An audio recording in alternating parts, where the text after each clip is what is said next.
to the finest crew in Starfleet. Engage. Watch your back, Jean-Luc. Luke.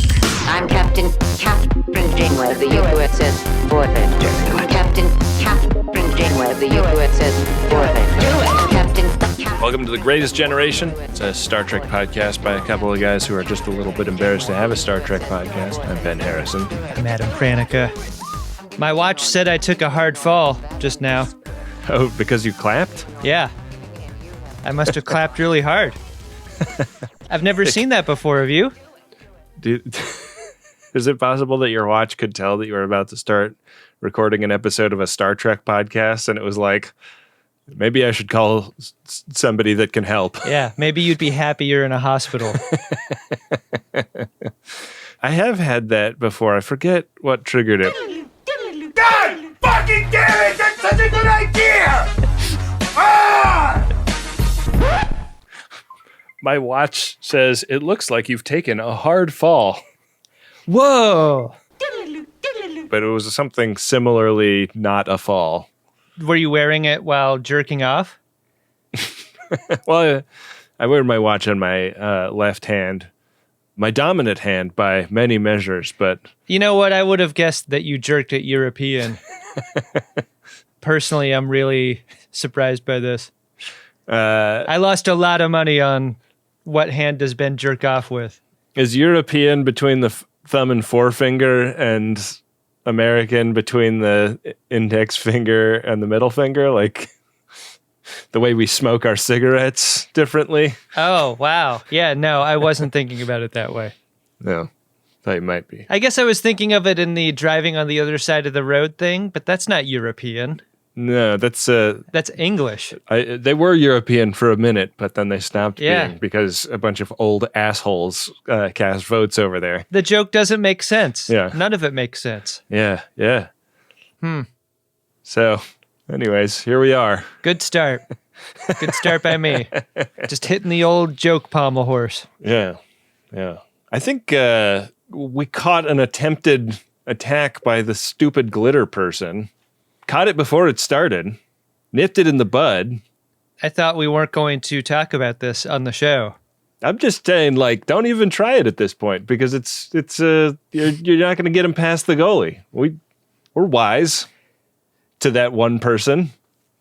You really don't know how to deal with this, do you?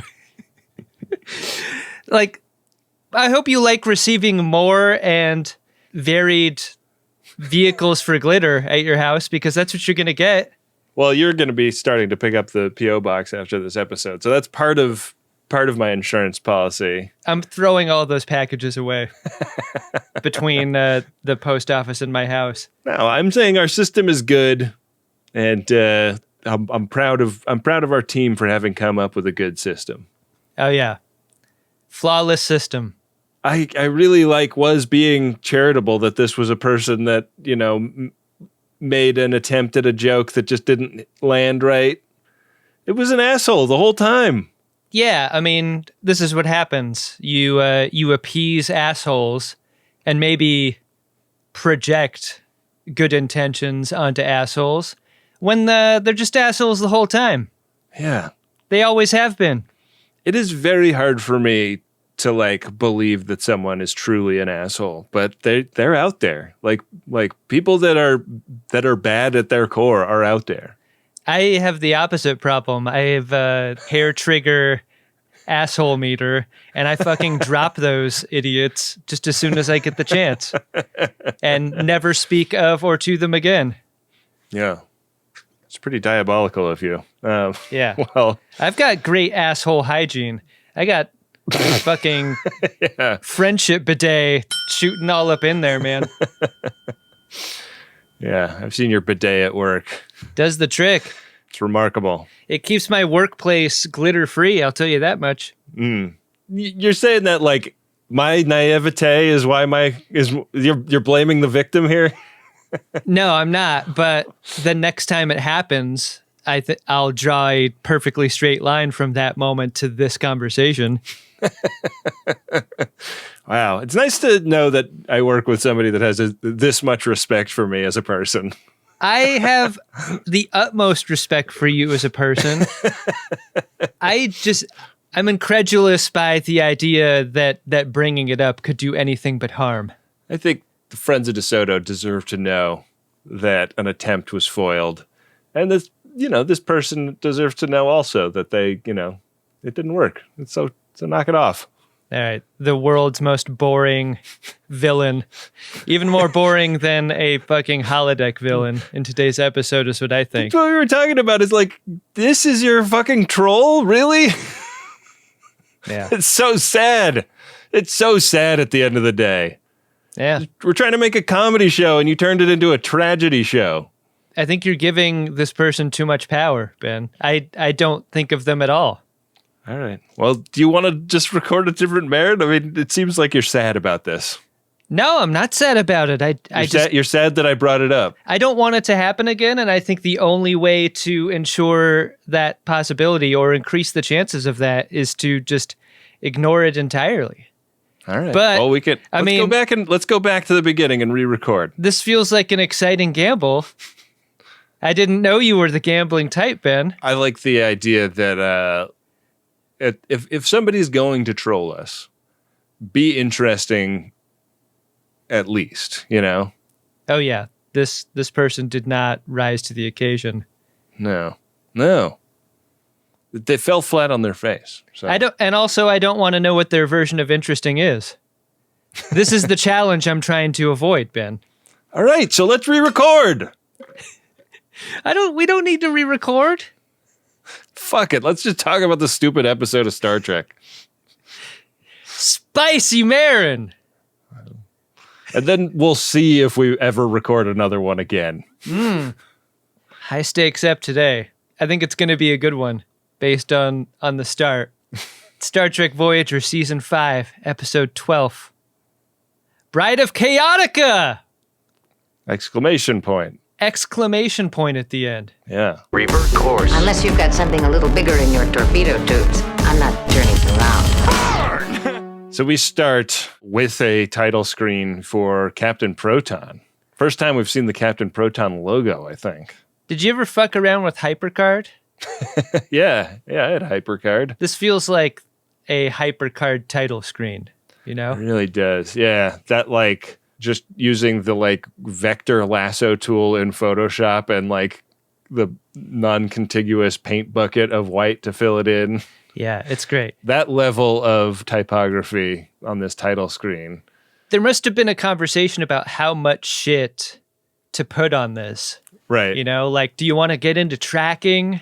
Do you want to get into weird static or smudges or whatever? Right. As it is, this is a super crystal clean, remaster old TV show version of what we get here, right? Yeah. No dust and scratches, no, rollouts or burn effects on the footage. Mm-hmm. But we're getting a voiceover talking us through the events of the last episode of Captain Proton, Constance Fairchild or whatever. What's her name? Goodheart. Constance Goodheart is screaming her fool head off. That's kind of the thing she does. This lady has the pipes to do it. Yeah. She can really scream. Good casting. Something hit me while watching this, which is that I would be very excited if they announced that the next thing coming to the Paramount Plus app was a limited series of Captain Proton episodes, 10 episodes of Captain Proton coming this fall to Paramount Plus. I mean, even as a short Treks thing, you could see the fun of that. Yeah, it'd be great. It would be great. We cut to a wide shot where Tom and Harry are watching this on one of their circular TV screens inside the spaceship that Captain Proton pilots. And this is the recap for the players of the game of what happened in the previous episode. Yeah. This isn't the first kind of meta commentary about Star Trek itself that this episode decides on. Yeah. So they're off to fight Chaotica again. And they're talking about like, oh yeah, there was a lot of like exaggeration of how cool the last episode was. And Sure. they're having this conversation when they get interrupted by the FaceTime-otron. Captain Proton! Surrender! Not a chance. Were you distracted at all by just the suggestion that Dr. Chaotica could be stunt casting and was not? Because I spent a lot of time in the beginning of this episode going, is Dr. Chaotica played by that guy? Who is Dr. Chaotica?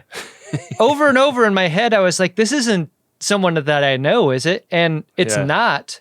But I wonder, were you distracted by not stunt casting as much as you would be by if they had stunt cast Dr. Chaotica? Like, I wonder how much they thought about maybe doing that. Yeah, I mean, like, I guess in the script, they sort of write it toward maybe we'll see Chaotica again. And I wonder if you don't stunt cast a character that you think you might want to bring back just for like budgetary reasons. Like if we ever do another episode with Chaotica, we're going to have to pay the name brand actor a lot more than the, the tape player. The guy we cast really didn't care about getting famous, so... I mean, this guy is chewing scenery. He's really throwing himself into the role. I think he's doing a good job. Maybe it's a minuet situation where you think you're going to play the next Dr. Chaotica holodeck program, but it's a different person than you're expecting. Oh, man. You can't fall in love with the next Dr. Chaotica the way you did this one. Right. It's not going to be the same. It really isn't. So Chaotica is asking for them to, surrender or something and showing off that he's got Constance Goodhart captive and, bragging about his death ray. Classic call to adventure here. And the intrepid Captain Proton and whatever character Harry Kim is playing crash their ship on the surface of this planet. Is this one Planet X? Oh, I didn't get its name. Because he says Planet X just looks just like Mercury, right? Oh, yeah. So. I mean, you could tell by its color. Yeah. They're identical. Sets were expensive. It's a Star Trek Cave Central, this planet.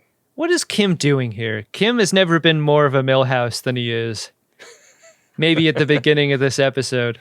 I love how he kind of takes what Paris is saying and then like kind of repeats it in an overacting kind of way. Uh-huh. Is that what Robin used to do in like the old Batman TV show? It feels like that, Like, right. What is he even here for? What is he getting out of this? You mean... Precisely, Robin. I mean, the last time he got to get tied up by the Delaney sisters, which... Oh, yeah. You know what? There is that suggestion before the theme where they like set out onto their mission and Paris is like, well, don't forget, we've got a harem of women to look forward to. Yeah. I think Harry is just going to like ride the coattails of Captain Proton until he gets to the sex parts of this game. Let's go. I'm right behind you. Yeah, I mean, there's always one episode that centers the sidekick, right? Right. He's just going to play up until then. So as they walk across the surface of Planet X, they come to a point where they get a great vista. Captain Proton announces that this is called the Fortress of Doom. And Harry's like, Fortress of Doom? More like Fortress of Dildos. Yeah. How did they even build this thing? That's probably really impressive. Probably just got a bunch of dildos and like painted windows on them. Oh, I meant like in the world of the story. Like probably a lot of slave labor, right? Yeah. It seems like a pretty steep outcropping of rock to be doing major construction on. Any supervillain, this is an Isaac Asimov theory, right? Like any supervillain who has the power to shoot laser beams probably also has the power to construct a fortress on the top of a mountain without using slave labor. Yeah. That's a thing, right? But Chaotica would use it because it's cruel, Right. Yeah. They would. So they don't really get very far into this game, right? Like they're going to go to the underground caverns when there's a banger and they start looking around and they find these pink holes opening up. Yeah. more holes than they had bargained for in this holodeck program. Yeah. Well, and the fact that they're pink really breaks kayfabe because this is supposed to be a black and white game. They look like the pink and the blue things from the very first episode of Star Trek The Next Generation, right? Oh. That's what I thought. Maybe a little bit, yeah. They're hanging some dangle, you know? Yeah, but they aren't quite as rubbery, you know? Right. Yeah, these are little hurdles. Yeah. Well, instead of little jellyfish. Instead of big jellyfish. Right. After the theme, they realize they can't turn off the program. Yeah. This seems sufficient enough to, like, hit the power button on the console.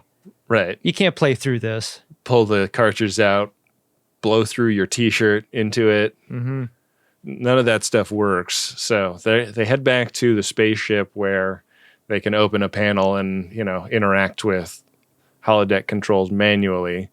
Meanwhile, up on the bridge, the ship has come to a complete stop in space. And the captain marches onto the bridge to ask why. And nobody really knows. Yeah, it's the ship stuck in space. It's also a bunch of systems that don't work anymore. Yeah. Something having to do with subspace. Something gravimetric particle. This doesn't sound like a time travel thing. No. I was listening very closely.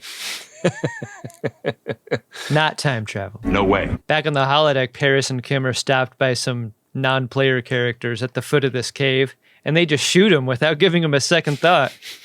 I love this. Yeah, you're a big fan of wasting NPCs for no good reason, right? And then, like, for good measure, shoots him again after they're down. This is like the holodeck version of, like, doing that crouch your nuts over the dead body thing that you see in some video games, like multiplayer style. Well, as soon as he shot Lonzak, they shot the other two NPCs, because at that point, what's the difference? He had to get it on, Adam. Yeah, you really did. Our course is locked in. Good. Listen to me very carefully, because I'm only going to say this once. We kind of cut back and forth a lot here. There's stuff on the bridge, stuff in the holodeck. They try to, like, go to warp again, and this is just shaking the ship around. The bangers get more and more intense, and they are stuck in the mud. They are not moving. Low key, this is maybe one of the scariest things that can happen on a Star Trek, right? Like, you think about attack from other spaceship. You think about giant space butthole sucking you in and destroying you. Right. Maybe temporal anomaly making you replay your destruction over and over again. But, like, low key, very scary, stuck in space, maybe forever. Yeah. That sounds awful. Yeah. You just run out of resources and bathrooms, and then you're dead. Yeah. It sucks. Terrifying. Yeah. The only way that Tom and Harry can figure out to get out of the holodeck is a site-to-site transport. So they put that into effect and materialize in the hallway in their costumes. And then we are in the ass lab looking at a 3D representation of what the ship has found itself inside of, which is described as a subspace sandbar by BLT. Yeah. My idea would be not to swim the ship directly to shore, but instead swim parallel to shore until you're free of that subspace current. Yeah. And then you can make it out without tiring your ship out. Right? Wow. Very clever. I know. That's spoken like a true host of the Santa Monica Mountains podcast. Right? Yeah. But, like, unfortunately, they're down a bunch of the systems that they could be using to solve this problem. Right. So they're really left with just kind of riffing in this meeting Yeah. about what might help. There's coffee and anything that might explain what's holding us here. The captain actually has some practical experience that may be helpful in this situation based on a nebula that she was inside of one time while working as the science officer on another ship. And she's kind of getting herself set up for, like, a really grandiose aha moment where she demonstrates to the crew that she's the captain because she's the smartest one in the room. And Seven really smashes her nuts here. She comes in and just, like, gets the words right out of her mouth. She comes very close to making the Chinese finger trap comparison of a TNG episode, but Right. They don't quite do that. I think Seven has probably heard Miriam back when I was on a ship stories from being in the collective. Yeah. So many that they just bore the shit out of her. But we really don't get many of those from Janeway, do we? And I kind of wish there were more of them. Yeah. So much so that, like, I'm sure you and I have repeated stories on the show before. You just let the other person go. It's fine. You've heard this one before, but it's okay. But I wouldn't say that you've ever just let me go. You always take exception to me saying anything on the show in one way or another. like I wish there were more of that from Janeway. Like, oh, here she goes again. She's telling that nebular story. Mm-hmm. We know. But that's not the case. She doesn't really tell stories. Yeah. The Helbatani, named for an astronomer from Haran. Yeah? Yeah. It sounds like a soup in the Soup Nazi episode of the Seinfeld show. Have a clam chowder, one Albatani. I didn't get my bread. Just go with it. So the plan that got Janeway out of trouble before is something they're going to try to implement this time, which is like, the more you resist, the more this thing just wears you down. Yeah. Maybe the key to getting out of this thing is like doing a little creeping. Yeah. Try and go slow. Yeah. Maybe put a couple of pieces of lumber under the wheels, see if you can get some traction in that mud. It's why we carry all of this sand in the cargo bay. Why not? So we cut from this to these hurls in the holodeck, and some beams of light come out of them, and a couple of kind of old-timey gangster-looking guys materialize. They're wearing, their wingtips and three-piece suits and fedoras, and they walk around. They have some kind of tricorder. They're scanning, and they run into Lonzak, and Lonzak arrests them immediately. I thought one of these gangsters really looked like Henry Silva. Oh. Like the lead gangster. Yeah. This actor, Jim Crestalude, unfortunately has been blessed with Henry Silva face. But it really works for him in an episode like this. He looks period correct in the face. He does. He does have past person face in the same way as Henry Silva. And, all of the Chaotica-verse characters kind of do. Yeah, they do a good job with that. They're well cast from that standpoint. Do you know you have a past face if you have one? Like, if you're an actor and you see, like, a casting call, we're looking for past faces. Like, do you see yourself in that request and you're like, I think I got a shot at that one? You're in the waiting room at the audition, and you're looking around at all the other people that are also in black and white. Yeah, the waiting room is in black and white in a very magical way. I've been told that I have past face. I don't think that at all. I think you're a modern, good-looking fella. Hey, thanks. I think you are too, buddy. That might be the first positive thing you've said to me today. It is. I've only been talking to you for 26 minutes. But sort of like that thing that happens when you're compared to a famous who is not known for being good looking, you could really maybe not take that as a compliment, right? Like, past face is not always a compliment. No. Even though we meet it in this case as one. Yeah, these are handsome past faces. Mm-hmm. And I know all these people are listening, which is why I say that. Right. Otherwise, I'd be dragging these motherfuckers for being so ugly. Do you think Daron has a past face? Like, is that something that, you know how sometimes you encounter a baby that just looks old, like an old man or an old woman? Is that where past face comes from? Daron definitely had old man shit going on early on, but, he's almost 5 months old now, and he's really come around to looking like a baby and not a wizened old man. Yeah. Good looking kid.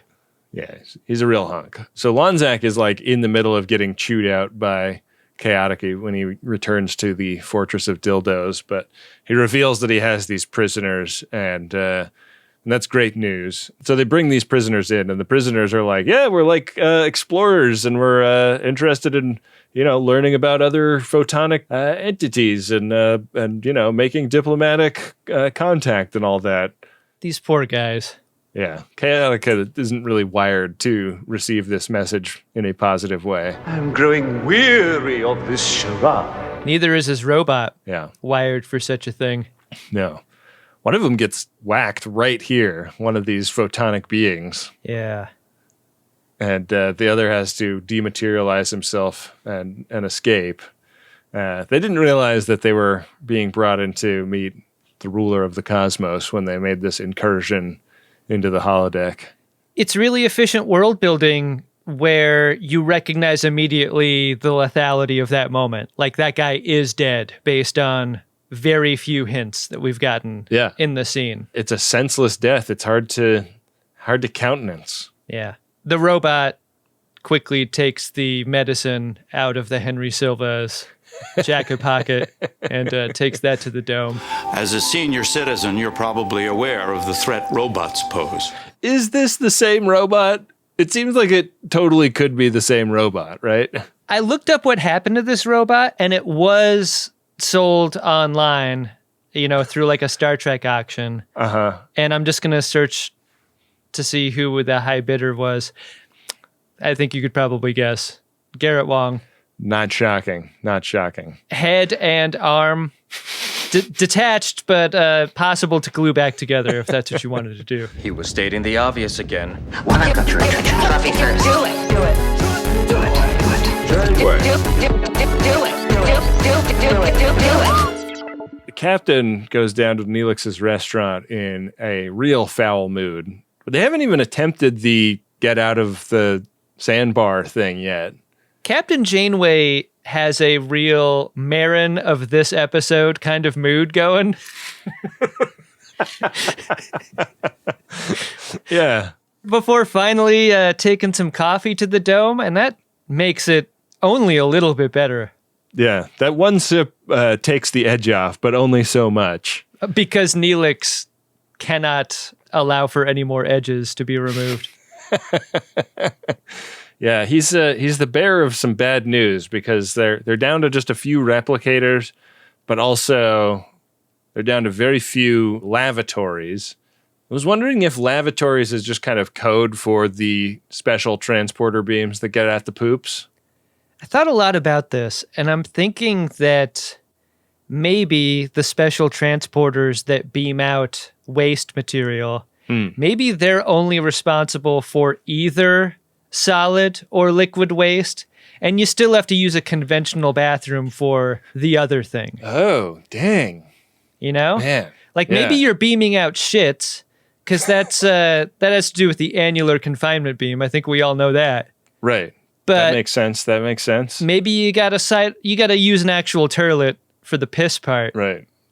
I mean, the thing being described here has real third day of a music festival vibes. Like, you do not want to be using these bathrooms at this point. You don't want to be queuing up for them. You don't want anything to do with them, but there's only a couple. Yeah. And if you get in line behind a Bolian, woof. Yeah. Do Bolians do bathroom the same way that Adam Pranica does bathroom? Is that what's going on? Well, if we're just pissing in those bathrooms, Yeah. I think we can gather that the Bolian penis is a wonder. It's the water gun that can shoot around corners. Do you think the bifurcation goes all the way down? Oh, yeah. Is that rude to ask a Bolian? Down to the base. It might be even trifurcated. Woo. What do you think of that? That's a lot to shake off before putting it back in the pants. Right. Yeah. You get triple calico cut pants if you're not careful. Oh, yeah. Yeah, you're dressing all three ways. That's the case. So they attempt this gambit with the thrusters to get out, and it looks like it's going pretty well at first. They're making some progress, and then it doesn't. It doesn't work anymore. I don't know. Like, I thought, like, maybe like throwing some more coal on the fire with the thrusters was not considered as one of the possibilities? Like it's obviously not what's going wrong here, but like I thought the whole point was to try less. Like they should have backed it off. They should have, yeah. Or just like rotated the ship around and then did the forward thrusters or something. Oh yeah. Yeah. Smack it up, flip it, and reverse it. There's also like guns going off, and they eventually localized the guns to the holodeck. And Harry explains, oh yeah, we may have left something running in there. And this is when they realize that the war is happening within. I can understand why Tuvok is sent with Paris to investigate for all of the comedy reasons that are evident once he arrives. Right. But come on, man, can we give Chakotay something to do? Anything. Can we give him anything to do at this point in the season? Sounds great. Yeah. I mean, like, it'd be nice if he, like, at least got to go down to Neelix's Tiki Lounge program a lot in season 5, but he doesn't even get to do that. Kes has more to do this season than Chakotay. It's really saying something. When Tuvok and Paris arrive, they find a lot of smoking craters and the corpses of several NPCs, including that of Constance Goodhart. She's dead. RSVP. Yeah. I'm sure you two were very close. These are bloodless deaths, though. Yeah. They did not spill a lot of blood in that mud. No. By the looks of things. The dildos and the Fortress of Dildos are shredded. The Devil's robot is all charred and burned up and is talking all crazy. I love how the robot is just leaning against the cave wall instead of down on the ground. And you know the reason for that, right? Yeah. Like, you can't fix him and then watch him try to stand up for the 20 minutes it would take for him to do that. Like, he could only ever be leaning for that reason. Yeah. We don't have the time to watch you try to stand up. Yeah, but the effect is that it sort of seems like the robot is just drunk. Uh-huh. Like, ooh, man, maybe that last round of shots was a bad idea. Man, I really love a leaning over drunk. Yeah, yeah. That is a good kind of drunk. Give me a hand. I can't finish this walk home. I just need to lean. Let me just rest my eyes for a minute, man. Yeah, that's really the reason why you lean. It's because if you were to lay down, you'd just pass out. But the lean keeps you awake, at least a little bit. There's a little bit of an insurance policy in the lean. I like that it's the Devil's robot. Made me wonder what Fek'lhr's robot would look like. Oh, man. I could tell you Fek'lhr's robot would be wet. Very wet. Yeah. But then would it, like, rust, you know? God, great question. I don't know. Like a robot that learns to love and then cries and rusts. Would Fek'lhr's robot just be DOA because of how wet it is? Fek'lhr's robot would never learn how to love. Ever, ever. Why is that even on the table? Yeah. No, I agree. That's a good enough quote that it should be a t-shirt. Hotshop.biz. Anyways, they got to fix the bot. They got to make him their friend and get him to tell them what happened. Yeah. I started to like the robot at this point. I did not like the robot up until now, but having the robot as sort of the pet, just sort of hopping around behind them, that's good. Oh, I'm totally with you. By the end of this episode, I was like, bring the robot onto the main cast. Like, the robot should be part of the show from now on. Why does it get to live with Ensign Kim? And why does its head and arm keep falling off? And why is Ensign Kim just extremely chill from then on? So the robot explains that there's a war on between Chaotica and members of the fifth dimension. And Paris is like, what the fuck is going on, man? There's not supposed to be aliens in this one. People aren't supposed to die either. Yeah. There's a lot that doesn't add up. Yeah. So Tuvok is like really doing his best to play along, but, hard to keep a straight face when Paris is explaining all this stuff on the fly. Tuvok does that way of kicking someone in the balls that is just repeating the thing that Paris says. Yeah. Or whatever. Like, he doesn't have to try very hard to smash those nuts. It's sort of very similar to what Harry was doing in the first scene, It is, yeah. but downplayed instead of played up. Yeah. Your knowledge of this technology is most impressive. So the robot leads them over to a part of the Star Trek caves where these holes are, and we see that the holes are licking shots in the atmosphere. They're firing photonic charges, and those photonic charges are presumably what's killing everybody Yeah. on the holodeck. Seems pretty dangerous. It really does. To hollow people, anyway. Right. At what point in time were you like, where the fuck is the doctor, and why haven't we involved him in this? Because to me, it was 15 minutes ago. Yeah, the photonic life form aboard would be a great diplomat to send in. Right. But there's a lot of fucking around that has to get done before anyone on Voyager hits on this idea. So It's you're way true. ahead of the members of the crew. Addo.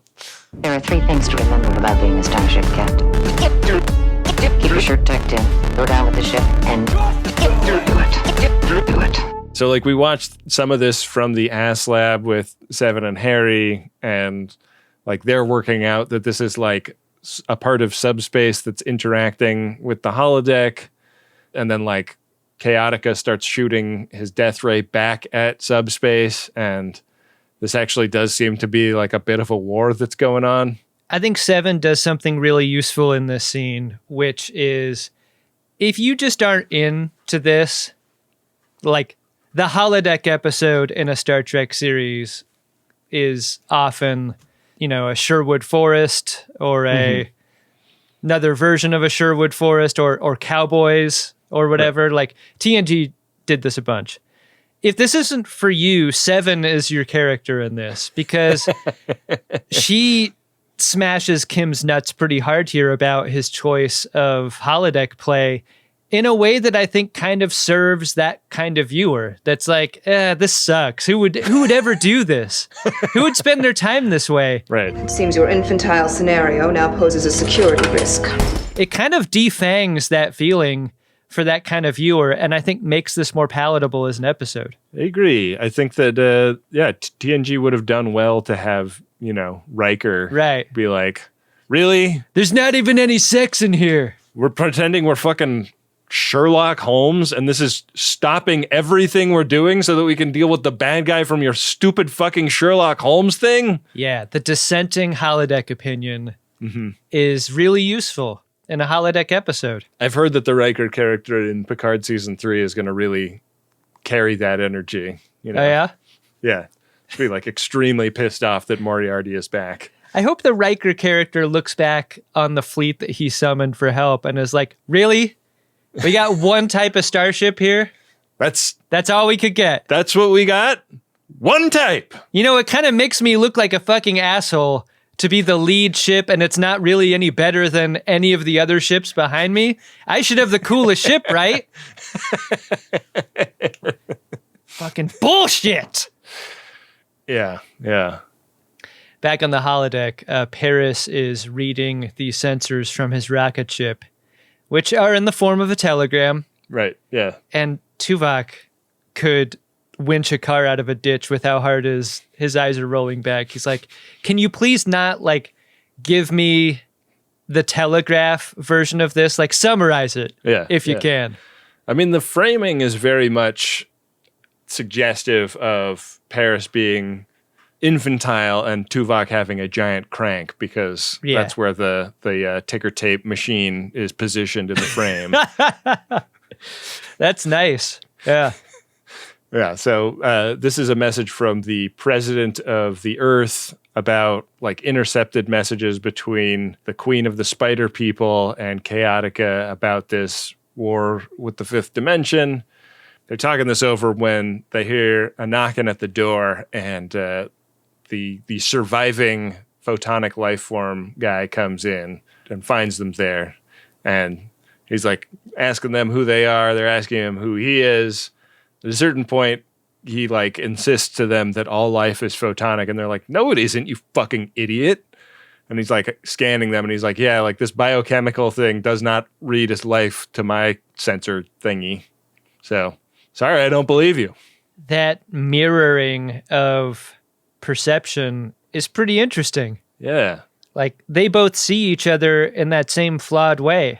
But, God, this Henry Silva guy has an awful story about 53 of his people being killed. Yeah. Yikes. It's not looking good for them. The holodeck safeties are permanently off for people of his type, right? Yeah. And, he has to shoot this robot before it tries to destroy him. Bad moment for that robot. Yeah.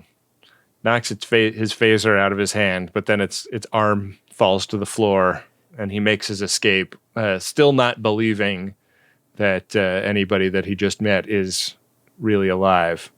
Yeah. And we cut to a McLaughlin group. Issue 1. Where Tom Paris kind of has to explain a lot of like backstory on what's going on in the universe of the game to the captain. I mean, this McLaughlin group is peak silly because like they have to like take seriously the plot of the game while trying to puzzle through what to do about the photonic life forms, like trapping them there and also getting killed by their holodeck.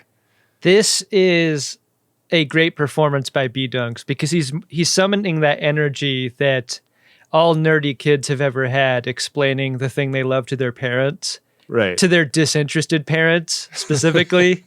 Like going on and on about this nerd shit. Yeah. And doing it in a serious way in the face of people who want to shit all over this. The destructo beam on my rocket ship can disable the death ray, but only if someone gets inside the Fortress of Doom and can shut down the lightning shield. That's what she says. I would say that is like the one thing that Chaotica gets to do in this episode is join Seven in deriding the entire affair.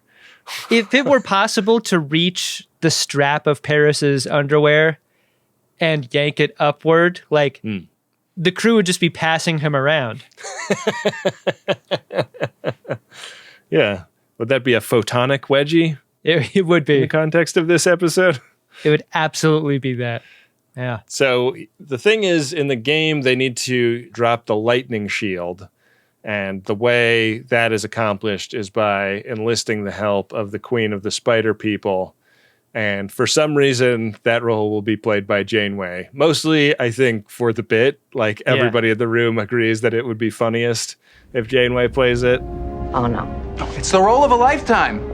Like, they look at Seven and they're like, there's no way that she would, like, throw herself into the role. So, no. Let's just go with Janeway. Seven doesn't have a gear for camp. No. And we aren't sure if Janeway will either, but boy, does she. Yeah, Janeway's eye muscles really get a workout on all of the eye rolling she does in this episode before she finds herself in the program. Yeah. Also, almost as an afterthought, the Doc's involvement is floated and approved in this scene. It's worth a try. Brief him. And then the next, we're in 6 Bay, where the Doc is making preparations for his big role. Yeah. BLT is in there kind of making sure he's ready. BLT does not feel left out or left behind by not being invited into the program in a way, again, that feels symbolic of her detachment from Paris. Yeah. In any way. It's like, I mean, I've occasionally floated the idea of, hey, do you want to watch some Star Trek to my wife? Like, are you curious at all what I do? No. Congratulations.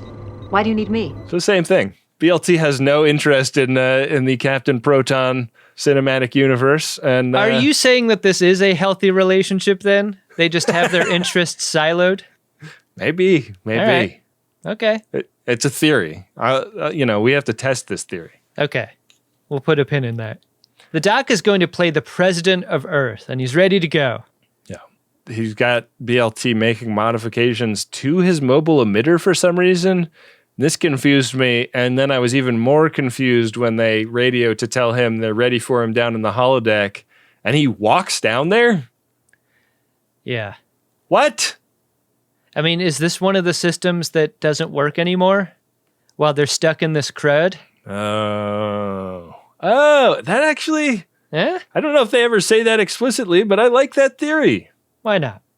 You can only use 3 turlets, no sight to sight for the Doctor. Is it you can only use 3 because the 4th one has been labeled Bolians only? Oh, that is ugly. Yeah. It's very ugly. That's whoever has to put that sign on the bathroom. It's like you take all the conveniences of a modern starship away and people start reverting to some of the basest instincts that people have. It's so sad. Oh, that's ugly. I've got to get that Platinum. Get that Globe enlargement. I've got to get that Platinum. Are you planning a heist? gold. I'm Captain Janeway of the USS Voyager. Captain Janeway of the USS Voyager.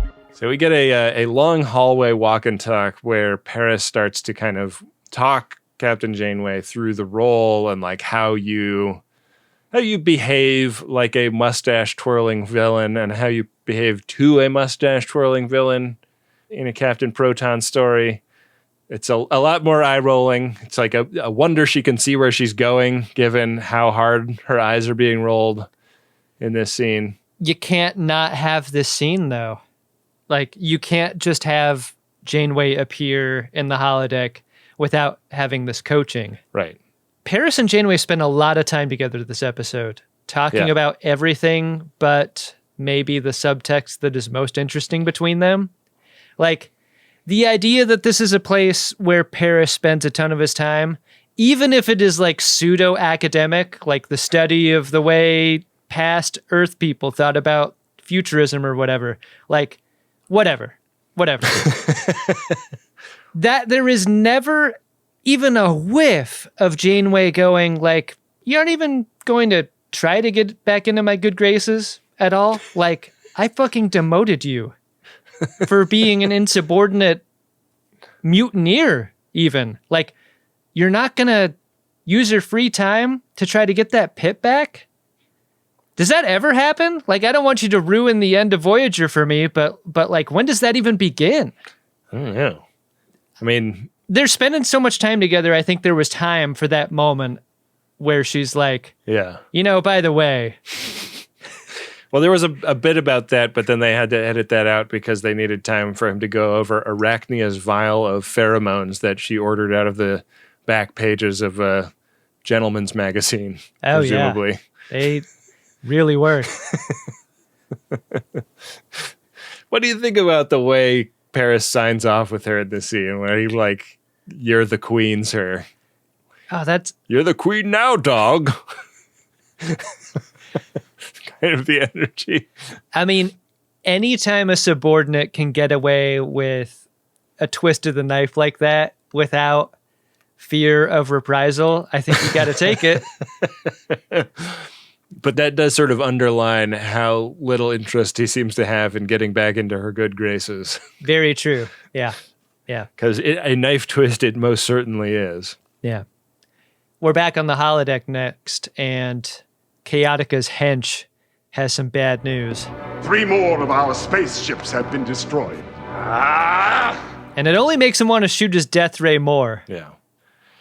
Lanzac comes in, and this is one of those problems with your war movie or your Bond villain or your Chaotica is that, like, the death ray is already the most powerful weapon, but now he's saying things like full power to the death ray and like fire at will. And it's like, you weren't firing at will at full power before? Yeah, I don't get that. What was holding you back? You know? There's no watch your futures end moment here. Like, this is all by way of trying to escalate the stakes in the episode, but it just seems like it doesn't make any sense that the stakes wouldn't already be here by now. We don't get much time to interrogate this before Queen Arachnia enters, as played by Catherine Janeway, and she is a real goth chick.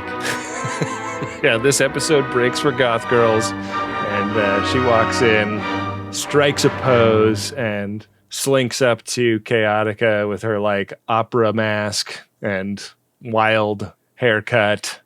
Dr. Chaotica has that energy of a kid who's made a new friend who wants to show them all their toys the first time they come over. Yeah.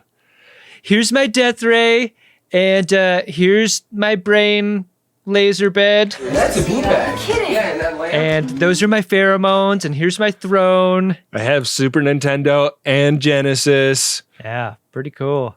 When I was dead broke, I couldn't picture this. So here are some clothes I stole out of your garbage, and I take hits off of them whenever I need to be inspired as a supervillain. She's like, oh, that's not creepy at all. Anyways, where's the button that turns off the lightning shield? That's the thing I'm kind of curious about. The repetition that Arachnia has with wanting to drop those shields is the thing that draws the line under how fucking stupid Dr. Chaotica is. Because over and over again, that's all she wants to talk about. She has no subtlety in tiptoeing up to the thing that she's really interested in. Yeah. And Dr. Chaotica is such a fucking bumbling idiot that he's like, well, you know, you're going to have to give me something for me to want to do that. How about marrying me? Yeah. And she agrees to do that. Yeah. If you will lower the shield, then I will wed you. And it sort of like feels true to form for like a 30s adventure serial in a lot of ways. Like, how big of a deal is this war? Well, not so big a deal that we can't have a wedding in the middle of it. I mean, and it's also really the way people become intimate for a long period of time. Like, you drop your shields, I drop mine. Wow. Heavy. Yeah. Makes me wonder why your shields have been up our entire relationship, Adam. Yeah. I have not asked myself that question. It's the first time I'm thinking about it. Over with the president of Earth, the doctor has made contact with Henry Silva and makes the case for aligning themselves with Captain Proton's mission to destroy the Death Ray that has been killing... we didn't get an update, but 50-something of his people have been killed by the Death Ray. It's a good number, and the enemy of my enemy is my friend. Mm-hmm. And that means Captain Proton and the photonic entities have aligned interests, shall we say. And, the president of Earth is like, yeah, man, this Chaotica guy, he really sucks shit, but Photon can bring the heat to him. Right. Guess what? The robot's working on our side now. And Henry Silva's like, that doesn't make me feel any better. That robot fucking sucks. I don't even know why the scientists make them. So it's an alliance between the proton and the photons. Yeah, what does that make? I don't know. Clean energy. Oh, really? I don't know. That's exciting. Yeah, that's what The Saint was about, right? I believe it the was. The Val Kilmer movie? Yeah. Elizabeth Shue. She plays a brilliant scientist. Maybe the end of pollution. A lot of Post-its up in her apartment. Fun movie. Yeah. Back on the rocket ship, the doctor tells Paris that it's mission accomplished.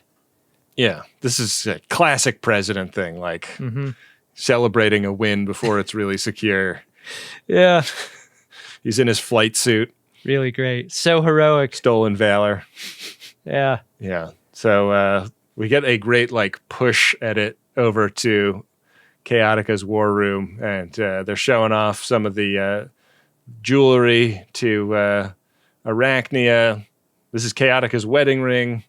She keeps bringing up the lightning shield, and when are we going to lower it? At any point, lowering the lightning shield would be great. Just really want my minions to worship you, sure, Your Highness, yeah, etc., etc. I mean, if you want a lot of wedding gifts, you got to invite a lot of guests. Yeah, them's the rules. Chaotica's like, yeah, I was really thinking about something smaller, something more befitting of two people lowering their shields the way we're doing. While they're talking about this, the Proton spaceship is incoming, and Chaotica starts licking shots at it. And the shields are still up, and the weapons are hot. Yeah. Objection noted. We'll do this without you. Do it. Do it. Objection noted. We'll do this without you. Do it. Do it. Do it. Dr. Chaotica is distracted enough by the arrival of the rocket ship to kind of miss Arachnia's double cross, right? Yeah. His back is turned, but then when he turns back towards her, it's like a stick up. Yeah. The one thing I wondered about is like she knocks out one of the henchmen with like a incredibly quick karate chop to the back of the neck. Is that like an in-game thing that works because of the mechanics of the video game, or is that like? Oh, that's fun. Does Janeway really have that kind of chop? Could Tuvok have neck pinched Dr. Chaotica, and would it have worked? Yeah.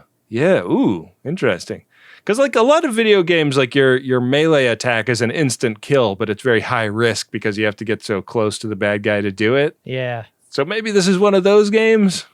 She just got lucky because his back was turned. I'm stuck in that God of War game. I can't kill Thor. I can't kill him.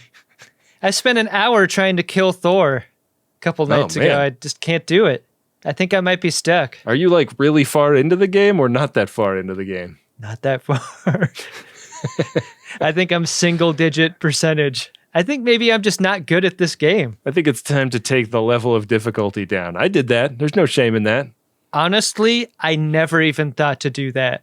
Like, I did not see that as a possibility. Wow. Yeah. Turn down the difficulty. Yeah.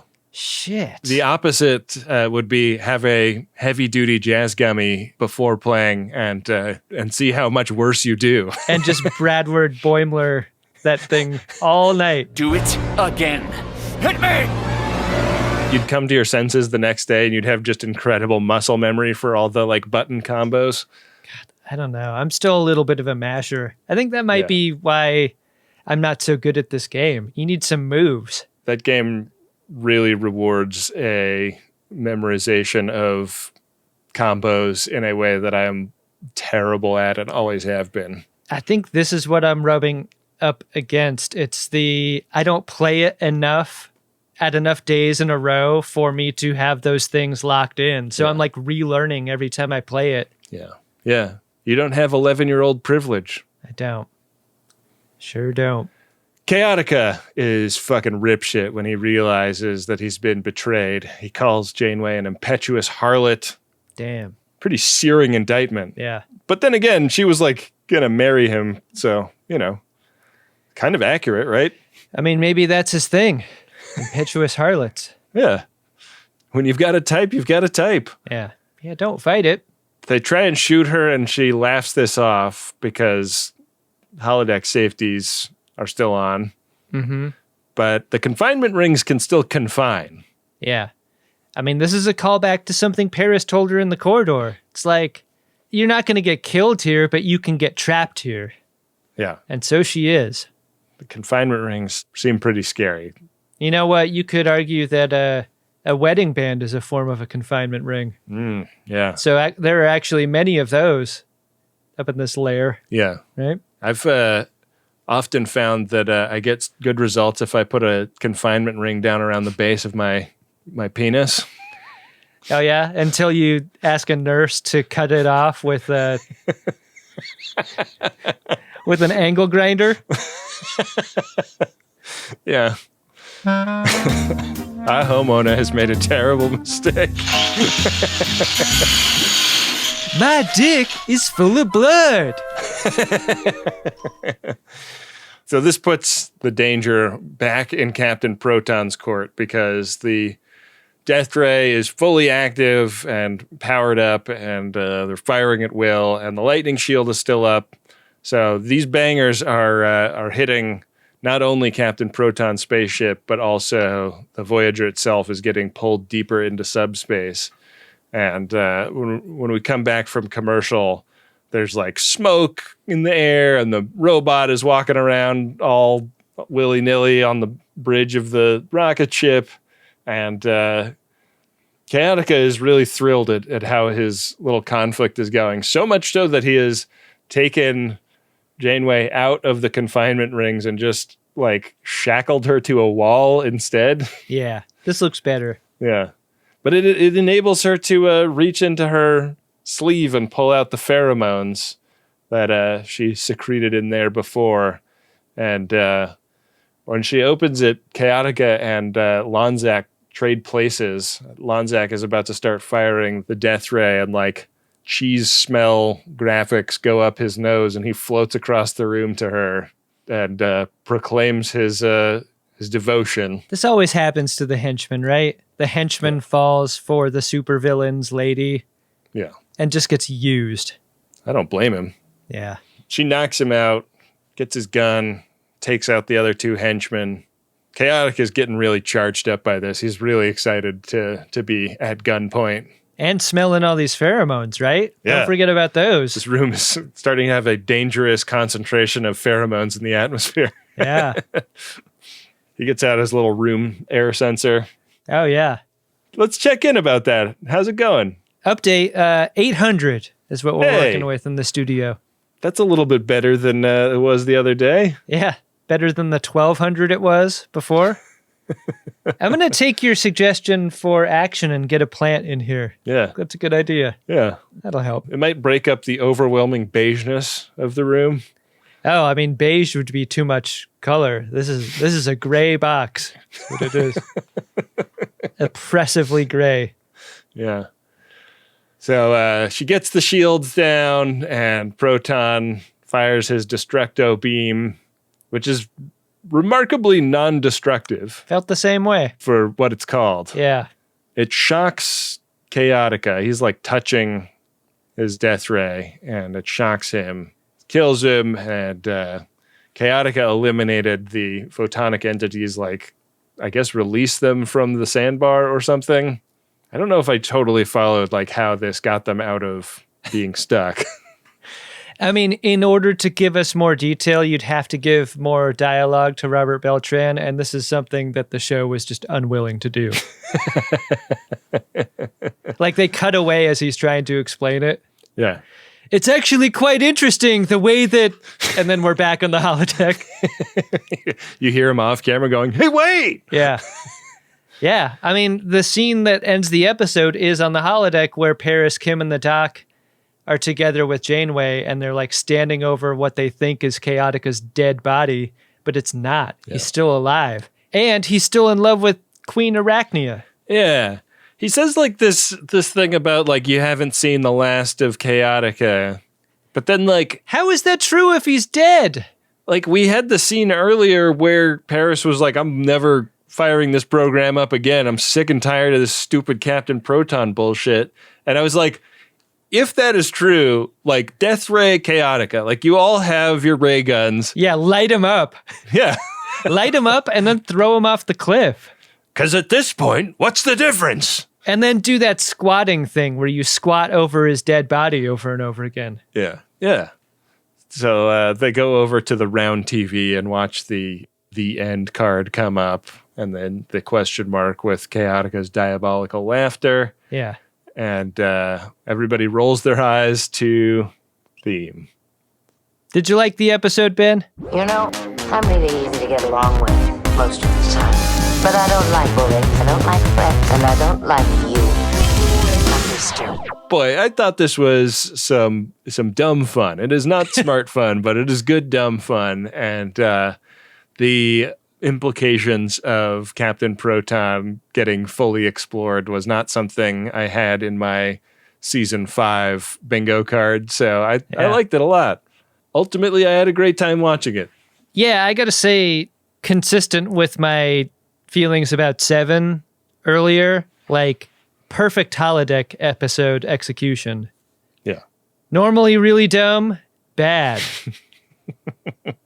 But in this example, I thought they did a great job with it. Yeah.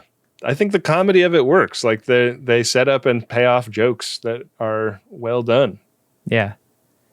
Yeah. I liked it. Good job. Good job indeed. Well, do you want to see if we have any interesting black and white priority 1 messages? Oh, geez. There's a whole separate section for some of them, Ben. Just makes me very sad to think about. Oh, but that separate section is for the promotional messages. Yeah. There we go. Priority 1 message from Starfleet coming in on secured channel. Need a supplemental income. Supplemental income? Supplemental. Yeah, it's extra. The interest alone could be enough to buy this ship.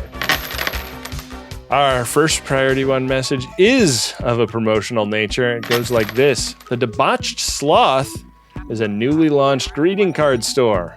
All illustrations are made in MS Paint or its Mac equivalent and feature Miriam egregious puns. In particular, FOGs may want to check out the debauchedsloth.com/shop/trek to learn what Khan and Obama have in common and what makes a Borg put on a tie. I looked at some of these cards, Adam. They are really fun. There's a Wheaton Terrier-based card in here. Whoa, what? Yeah. I'm going over there right now. I need to buy that one before someone else does. Well, I think that they probably have multiple copies of each card. I'm seeing sold out cards here, Ben. Yeah, but, probably... We're talking about a friend of DeSoto here. I bet if you sent an email, they would do right by you. Oh, I like the Wheaton Terrier card. That's fun. Yeah. Fisherman's Wharf? Yeah. That's fun. That's fun, too! Yes, we can. I love all these cards. I need better, less generic greeting cards in my life, so I fully support the Debauched Sloth. The call to action here is bring your scarves to thedebauchedsloth.com before Big Rod shuts it all down. And for our listeners in the UK, that's thedebauchedsloth.com. Because they pronounce it differently. That's fun. Yeah. I like knowing that. Pretty great. Pretty great work by Katie Arathune on this. Yeah. I love all of these cards so much. Yeah, I'm going to be making a purchase as soon as we finish the program today. Ben, Our second priority one message is from David in Nashville. It is to Ben and Adam. That message goes like this. Hey, B&A, I'm the guy from the Double Dumbass virtual meet and greet who confessed to listening to y'all at 1.5 speed. Well, I've finally caught up on the show at the beginning of Voyager Season 5 and now pledge to listen to you at 1x. Wow. It'll probably take some time to stop thinking you're way more drunk than you actually are. Thanks for everything, and happy holidays. Wow, thanks, David in Nashville. Hey, you don't have to listen to the show at 1x speed. You're off the hook. I disagree, David. I strongly believe you need to listen at 1x speed only. Adam, our final priority one message is from Aaron, who bought this in January of 2022, and it is to Peter. It goes like this. Happy birthday! I love that baller, get it done no matter what Janeway is your favorite captain. Holy shit, she's so fucking good. I promise we will have as much fun together as Kate Mulgrew did fucking destroying this episode. And I will continue to make sure you have coffee before you have to make decisions. I love you so much. Yeah, I mean, Aaron may be more effusive than we were about the great Kate Mulgrew in this episode. Yeah. She does fucking destroy this episode. She really does. This is a very, very fun Kate Mulgrew episode in a whole bunch of ways. Yeah. And this seems like it's sort of a Valentine's message that's very closely timed to actual Valentine's Day. So nice work, Aaron. Getting out ahead of a P1 purchase. If you'd like to get out ahead of a P1 purchase, head to MaximumFun.org/Jumbotron and set yours up today. Do it. Hey, Ben. What's that, Adam? Did you find yourself a drunk Shimoda? Incredible. Drunk Shimoda! I think I might give it to Harry just because he's totally in it for the sex at the beginning of this episode. Like, no mystery about it. He's sort of Milhousing, but he's also sort of George Costanza-ing. He's a sexual Milhouse, isn't he? Which I guess is what George Costanza is. Very true.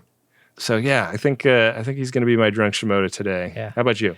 The take that Dr. Chaotica has when he goes down for the count, touching the death ray, or whatever. That's the bigness of performance that I was kind of expecting throughout. Yeah. That I'm glad we didn't get until that moment.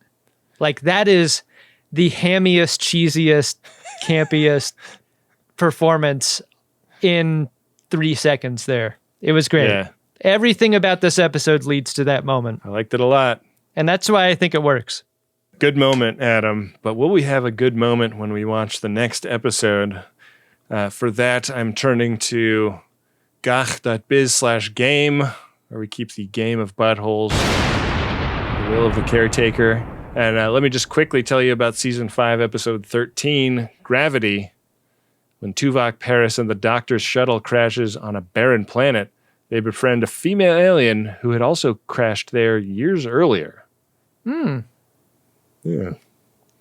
So it's an episode about friendship, it sounds like. Currently, our runabout is on square 30. A bit ahead, we have a Delta Flyer square, which could rocket us up to a Measure of a Man square on the second to last row. I think we can also hit a Neelix's Galley square. So I'm going to go ahead and roll this bone. You're required to learn as you play. Roll. We'll see what happens. Boy, I rolled a 5 at him. Chula! Did I win? Hardly. And that put us right in between those two fun squares and landed us on our regular old square. I love how you put it. So it's a regular old episode next week. Yeah. We're on quite a streak. Yeah. Streak that I like. A streak of missing. Yeah. But we're getting pretty close to that Brone Zone square, so that could be coming up sometime soon. Wow. Been a while. Starting to inch up on it. Oh, I'm looking forward to next week. I hope you are too, even though you seem to have some misgivings about this whole thing. Oh, in spite of what you may think, I am very invested in this thing that we do. Oh, good. And the way that we do it. And in my co-host in particular, and in all of the friends of DeSoto out there who make the show possible. Oh, yeah. They've invested in us over at MaximumFun.org/join. We're getting real close to the beginning of the Max Fun Drive, so get your wallets ready. Yeah. You just open up your purse or wallet right now, and you hold it open until the drive begins.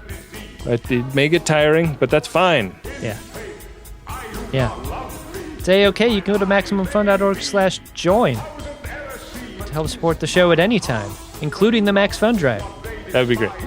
We got to thank Wendy Pretty, the producer of this program. We got to thank Adam Ragusia, who makes our original theme music and occasionally has us on his podcast, the Adam Ragusia Podcast. Got to thank Bill Tilley, the Card Daddy, who runs the @GreatestTrek social media accounts. Lots of great social media things to get involved with all over the internet. Also on the internet, Adam, podshop.biz.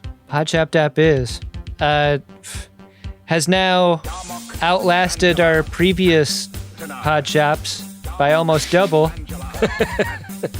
No one's pulled the plug yet.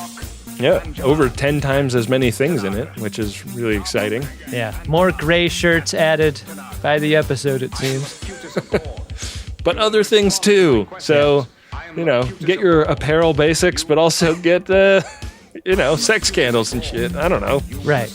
Yeah, that's coming. Yeah. Sex candle, tomorrow's Valentine's Day. Yeah. Maybe we'll have sex candles in the store in time for that. Boy, that would be tremendous. Yeah. With that, we will be back at you next week for another great episode of Star Trek Voyager and an episode of the Greatest Generation Voyager where Adam has watched the episode, but I just watched Tank Girl again. Again? Again. I haven't seen it the first time. You should watch Tank Girl. All right. Fine. Ben, I have a rule never to end a podcast angry. I love you, pal. I love you too, buddy. I don't want you to think I'm mad at you. I would never think that. Okay, good. Make it so.